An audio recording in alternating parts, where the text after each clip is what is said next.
So this first paragraph that I have here, I took from a book by Louis Menand. The title of the book, in fact, I should show it to you. Louis Menand, Metaphysical Club.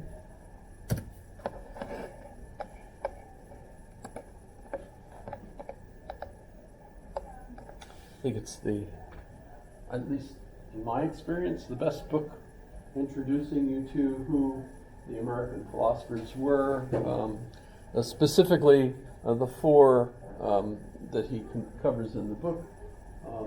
They were part of an actual club that called itself the Metaphysical Club at Harvard.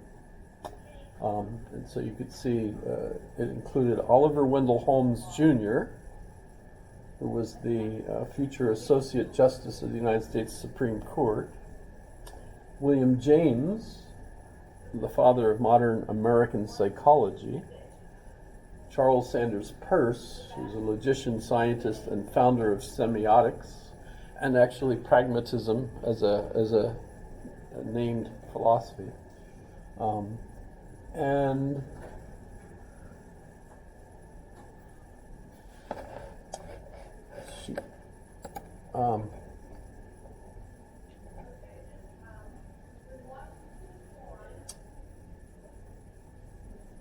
Holmes. There's got to be a fourth one. I can't remember. It was a sociologist from Chicago, I believe, that he puts in the club. But in any case, have a look at that. Unless it's an award-winning book. No, this particular picture doesn't have the. My book has a gold, not Nobel Prize. What's the other one? A prize, anyway. Pulitzer Prize. Pulitzer, that's it. Pulitzer Prize.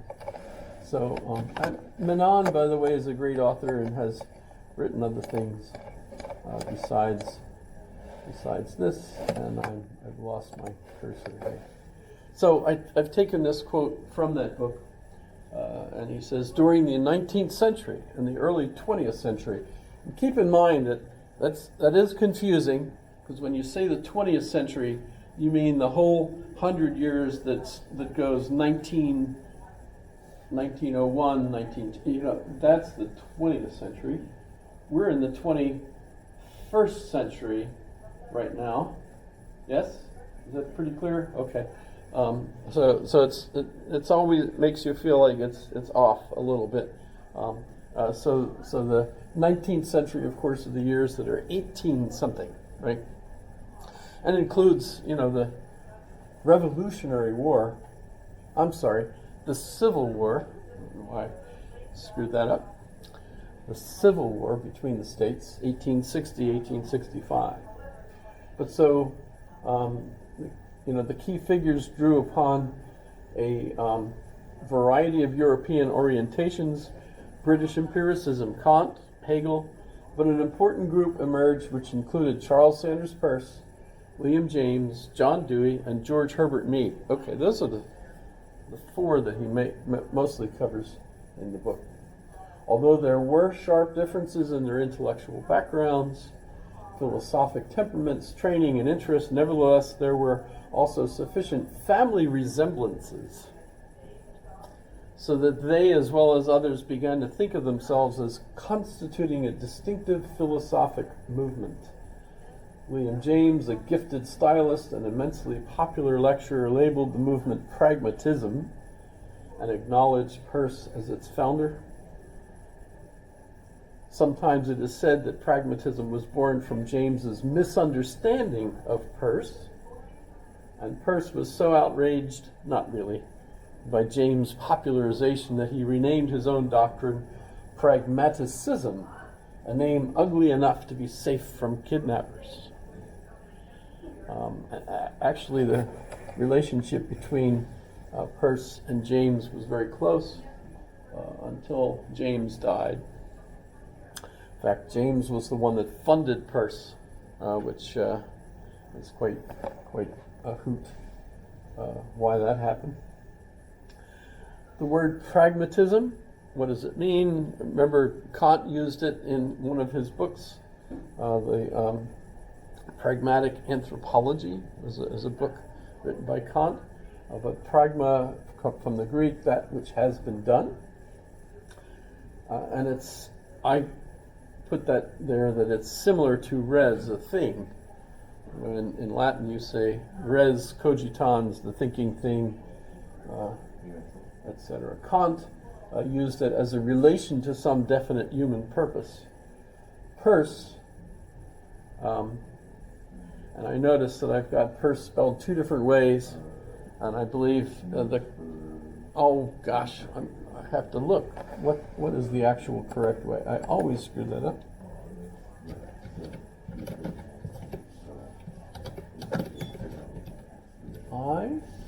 No, it's the E. E goes first. Just so you know.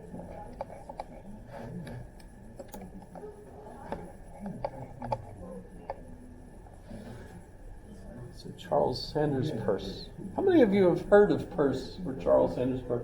You've heard of William James? No? No one's heard of William James? Huh.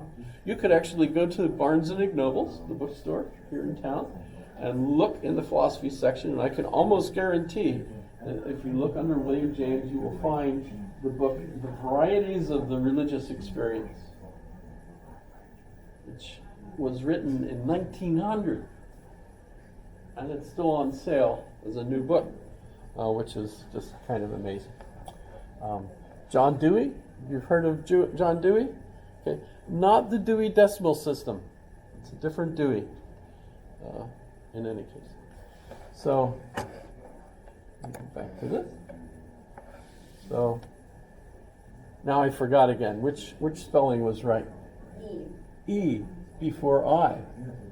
Like the rule, right? It's the opposite of the rule. It's the opposite of the rule? I before E. Except after C, and then the rest of it. Oh, so anyway, that's okay. You'll probably never need to know about him anymore after this class.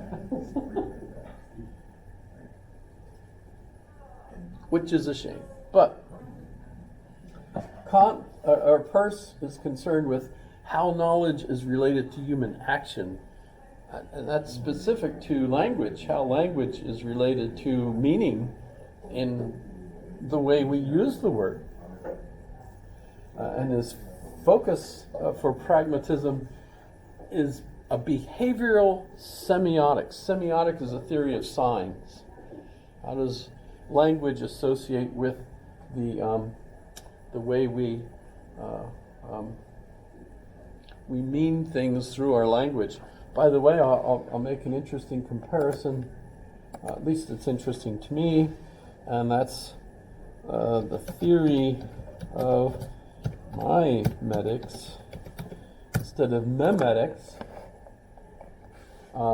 It's kind of fascinating. There's a difference between mimetic theory and memetic theory, and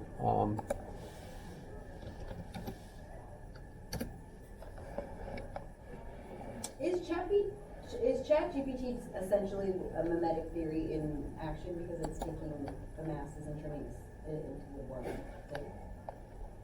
one? I would have to ask ChatGPT that. You can't answer that question. Sure you can. Is mimetic theory the same thing as, like, if you have a giant jar of jelly beans and you ask 1,000 people how many beans are in the jar? A lot of people will get it wrong and a lot of people will get it right, but the majority of people will get the right total. I think that's true of every topic. It depends on who's deciding what the right answer is. But does it all fall under that? Well, I'm trying to. Here we go. This is. I posed the question. Stop that. So you see there, nice chart. This is ChatGPT. So I actually shared this with the group, the Free Thinkers, and I got a response back in my email from one of the Free Thinkers who never comes. as a matter of fact, as far as I recall. I remember who she is, but she replied, "This is scary. You know, this ChatGPT thing is acting like it's an authority in the way it speaks, etc. And yet a lot of the things it says is questionable, etc." Well, at this level, I don't think there's any problems. Mimetic theory, which is associated with Rene Girard, who we're going to be reading starting not this Friday, but next week. But this Friday, we're supposed to be getting a lecture from a person who did his PhD thesis on mimetic theory, and that's my friend Britt Johnson, who is a retired Presbyterian minister. However, the difference between mimetic theory, which is based on Richard Dawkins' concept as it explains here, and I think I've mentioned that Dawkins, on page 198 of his book, The Selfish Gene, comes up with an idea of a meme, which is kind of like a gene, except it's a symbol, or it lives as an expression, like bum bum bum bum, or the hip movement. I mean, you're familiar with this person. What's her name? Taylor Swift. And the song is This Love. Here's one rendition of it. Do you want a mattress Not- that inflates like a balloon? Not the commercial, obviously. Because that's how a sleep. Do you need a trigger warning, by the way, for this? No? You're okay. Okay, so let me...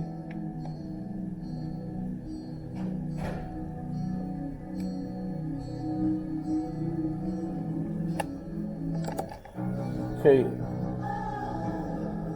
So the mimetic occurrence, it's all memes, but just right now you're going to see her use her hip. There you go. You saw it? There you go. You see, it's frequently reiterated in this, and actually some of her other presentations. And I've asked ChatGPT about that.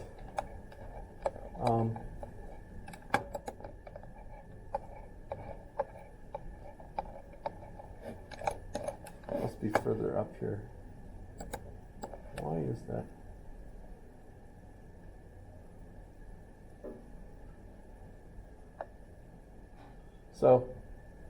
So the widespread replication of Taylor Swift's hip shaking reveals its mimetic power, right? What does it convey? Personal expression. For Swift, the gesture could... Do you find this hilarious? Or is this... You're all wondering about my sanity at this point. Well, a meme is like a gesture or a sound that is picked up by others and repeated.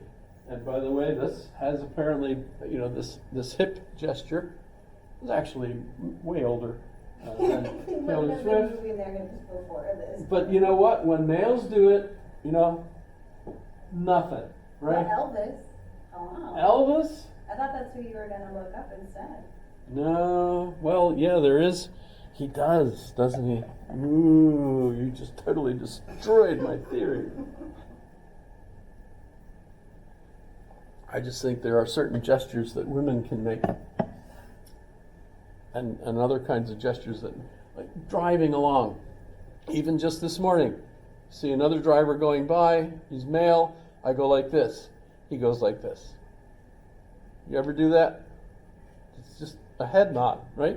And it means, hello, how are you? Or respecting, or I respect you. I respect you. Yeah, what does it mean, right? Works better with a bill from a baseball cap, right? Yes, because then you get that extra leverage there. In the... Women never do this. They never, Yes? Right? Yeah, they don't do it. They don't do it. Men do it. Not all men, but if you make eye contact, you gesture. I respect you, whatever that is. Women, they don't even see you. They drive by, they're looking, like this, and you look right at them, and they're like, oh, I don't see anybody. I don't know. Every once in a while, I see a woman look back at me, but mostly women drivers are trying to figure out, where the hell am I? Or something of that sort. That's what's That's happening. okay. What's happening? And this is just my perception, and I could be absolutely wrong. But I think maybe is what's happening is that in the head nod, when it crosses over, it becomes something different. So between two men, that head nod means something different than it means between a man or two women. Like that doesn't translate between men. Okay. Does that make sense? Yeah, I don't think that disagrees with my thinking, though. Do women do that to one another? They do different things. What do they do? If you make eye contact, you usually smile. Oh, But that doesn't translate. good to know. Good to know. It doesn't translate into. No, because a smile would be received differently if it was given between someone of the same group of people. A man and a woman. Okay, so here's the question.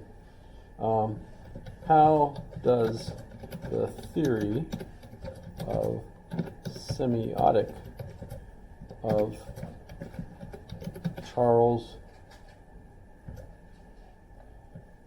Peirce compare to either mimetic theory or mimetic theory?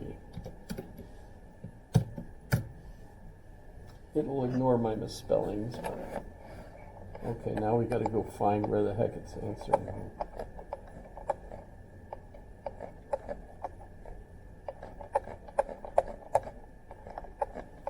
Because it's feeding us stuff now. Oh, here we go.